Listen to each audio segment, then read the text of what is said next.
अस्सलाम वालेकुम फ्रेंड्स, उम्मीद है आप खैरियत से होंगे। तो जनाब, आज जो हम टॉपिक पढ़ने लगे हैं वो है जी हमारा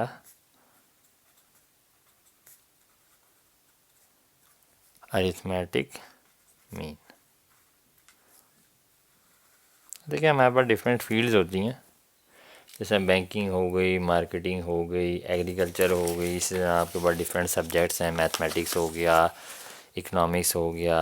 तो आपको जो मीन है उसके साथ क्या करना पड़ता है, डील करना पड़ता है। ठीक है।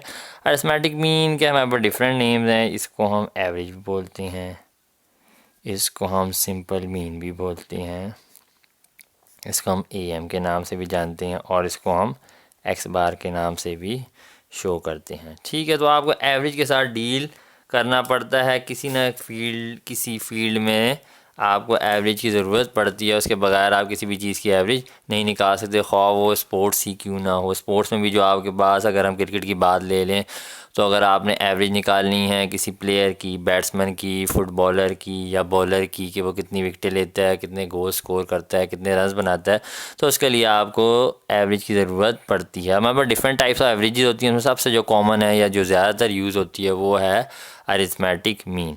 अच्छा, अरिथमेटिक मीन के हमारे पास सबसे पहले सॉल्व करने से पहले हम देख लेते हैं कि जी हमारे पास डाटा कौन कौन से होते हैं। एक हमारे पास होता है जी अनग्रुप डाटा, और एक हमारे पास होता है ग्रुप डाटा।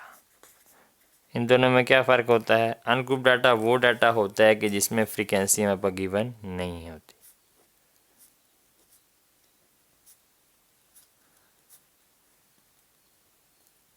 और ग्रुप डाटा वो होता है जिसमें फ्रीक्वेंसी हमारे पास क्या होती है, अवेलेबल होती है।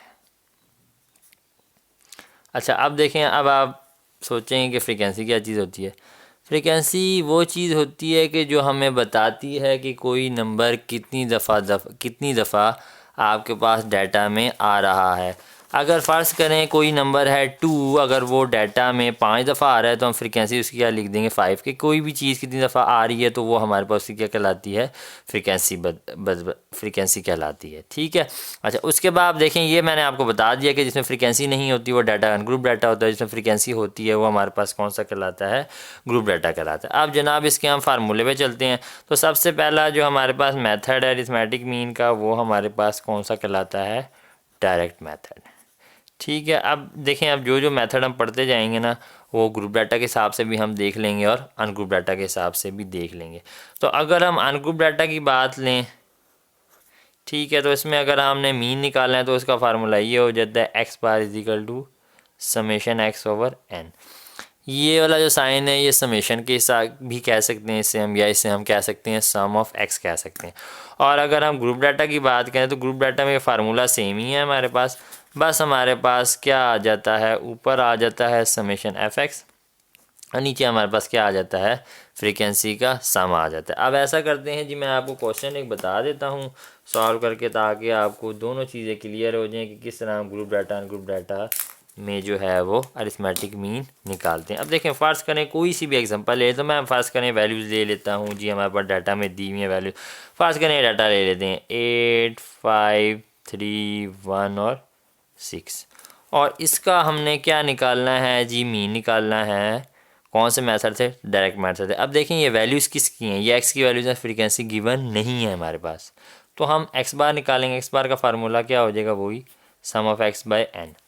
सम ऑफ एक्स का मतलब है कि कितनी वैल्यूज़ हैं, एन का मतलब है नंबर ऑफ ऑब्जर्वेशन, कि कोई भी चीज़ जो है, टोटल चीज़ है, उसको हमने क्या कर लेना है, काउंट कर लेना। देखिए, कैलकुलेटर में आपको करके बता देता हूँ। देखिए, हमने सब वैल्यूज़ को क्या कर लेना है, ऐड कर लेना है। हो जाएगा 8 + 5 + 3 + 1 + 6, सब वैल्यूज़ को ऐड किया, ये जनाब हमारे पास आ जाएगा 23, और उसको हमने 5 पे डिवाइड कर देना है। 23 को हम 5 पे डिवाइड करेंगे तो ये आपके पास आ जाएगा 4.6 आंसर। तो ये हमारा मीन निकल आया अनग्रुप डाटा का। और अगर हम ग्रुप डाटा पे आए तो ग्रुप डाटा की भी मैं कोई एग्जांपल ले लेता हूँ, छोटी सी एग्जांपल, ताकि आपको भी आसानी रहे समझने में और मुझे भी आसानी रहे, और कम से कम टाइम में ज़्यादा से ज़्यादा काम हो जाए। अब देखें, वैल्यूज़ लेता हूँ मैं 10 से 15।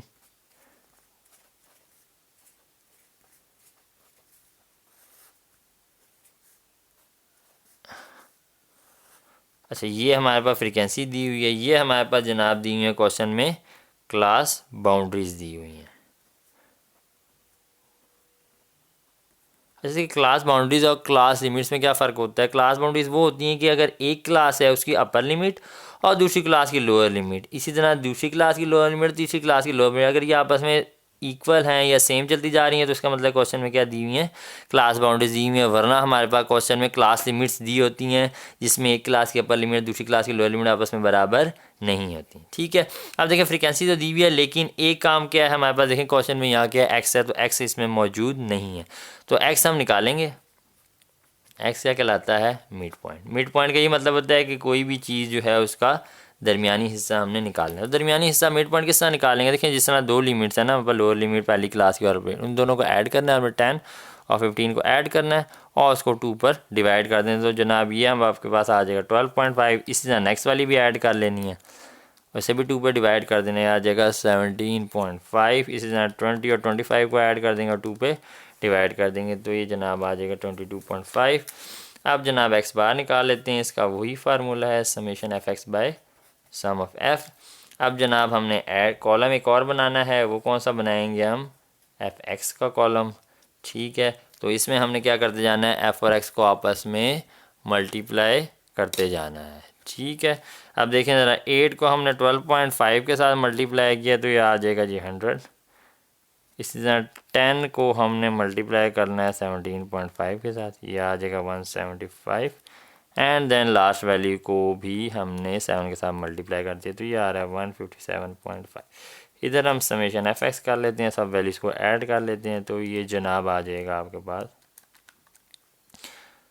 432.5। यहाँ हमने किया फ्रीक्वेंसी का सम, तो ये आ जाएगा 8 + 10 + 7, तो ये आपके पास आ जाएगा जी 25।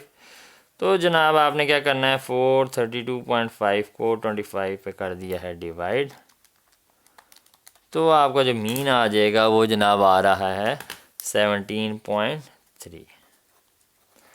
तो ये जनाब हमने अरिथमेटिक मीन पढ़ लिया डायरेक्ट मेथड का, अनग्रुप डाटा के हिसाब से भी और ग्रुप डाटा के हिसाब से भी। ठीक है, वीडियो पसंद आई हो तो उसको लाइक भी कीजिएगा, सब्सक्राइब भी कीजिएगा और शेयर भी करिएगा, ताकि हर नेक्स्ट वीडियो का नोटिफिकेशन आपको मिलता रहे। और जो भी इसमें कमी पेशी रह गई हो तो मैं कोशिश करूँगा नेक्स्ट वीडियो में आपको कोई भी परेशानी समझने में या देखने में ना हो। अपना ख्याल रखिएगा, तब तक के लिए अल्लाह हाफिज़।